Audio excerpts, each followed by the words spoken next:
Hello and welcome to Saki Tech. So in today's video I'll do a quick comparison between the Apple iPad and the various other Android tablets. It's the holiday season, so everybody and their friend wants to buy a tablet computer, and they will probably want to buy one off the holiday season as well. I'd like to see if I can guide people towards the right product by focusing on the things that I personally appreciate about the iPad over an Android tablet. I'm not going to bash the Android devices in this video, or I'm not going to write poetry about the iPad. This is all about what I like, what I prefer. I'm not going to physically showcase an Android device, an Android tablet, because I actually returned the one I had in place for an iPad.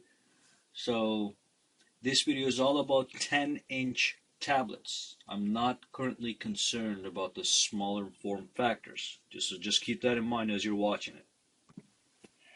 Alright, so the number one thing for me when I'm using a tablet is the fluidity of the experience.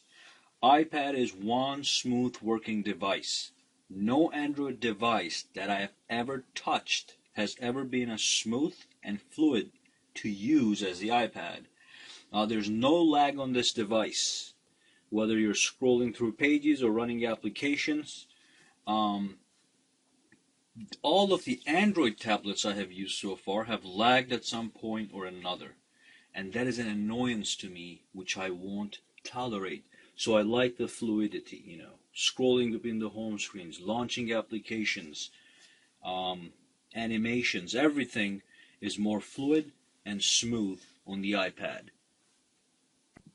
Now, one of the biggest features of Android tablets is the power of customization that the iPad lacks. If you look at an Apple iPad, you get a standard interface. So let me just turn this off real quick. You have your lock screen, you swipe to unlock, and what do you get? A grid layout of all the applications on your iPad. Sure, you can set up a wallpaper, and you can create some folders, and you can give names to your folders. So I have a reference folder here, a finance folder with all my financial applications in there. But that's it. Wallpaper, folders, and the lock screen. With the Android tablets, you get everything the iPad has, plus live widgets that truly add to the experience of using a tablet. So you have all these home screens, one, two, but you can also have a live clock right here.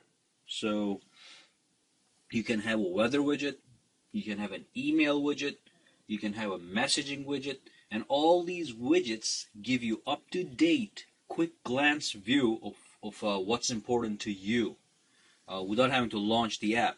So I would have to go to my actual email application to see my latest emails. With the Android, I could have a widget, a live widget sitting right here that could update every 10 minutes, every 15 minutes, whatever settings you give it. Same with the clock, same with the weather. So I would have to launch the weather application in the iPad. I have to go here, find the weather application, launch it, or just search for it. With the Android, I turn on my device, I unlock the screen, and then my widgets are right in front of me. So it tells me the weather, tells me the time, tells me my emails, messages, whatever. And you can put them on any home screen instead of just folders and icons. Now, with all these live widgets comes lag, and that's what I hate. I hate lag and I hate stutter on my tablet. I paid $600 for this thing, and I don't need it to lag.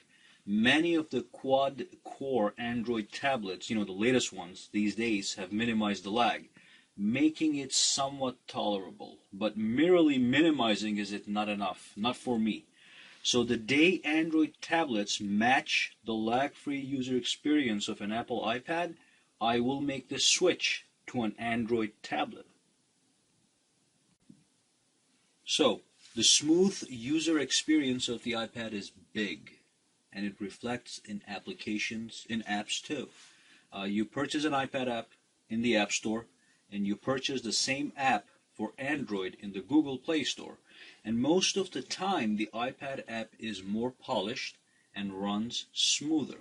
If you can prove me wrong, go ahead and type a video response showcasing the contrary. I'm willing to take a look at it.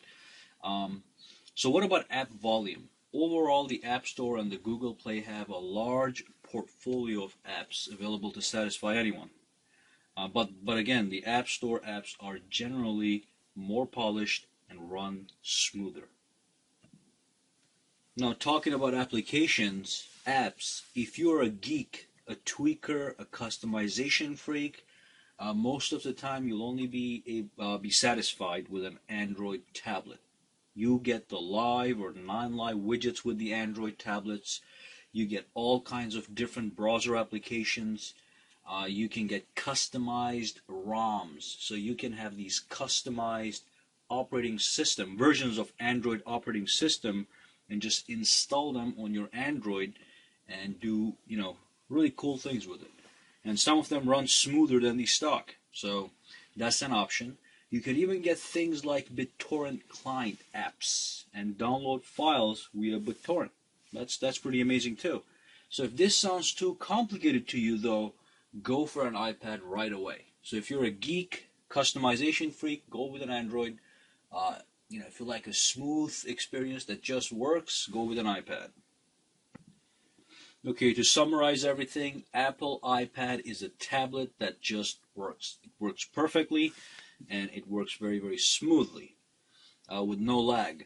Tablets are not designed for full computing experience. They're basically geared towards web browsing, video watching, music listening, and specific app using, like financial applications or note-taking applications, casual gaming. Why not get the tablet that delivers these basic experiences in the best possible fashion? Again, I do like the customization options on the Android tablets, but the lag that follows with customization options isn't worth it to me. Alright, well, that's all I want to say really. All of these tablets will let you watch movies, listen to music, browse the web, and download apps. For me, it comes down to which one does it better and smoother. You may have other desires, and that's fine as well.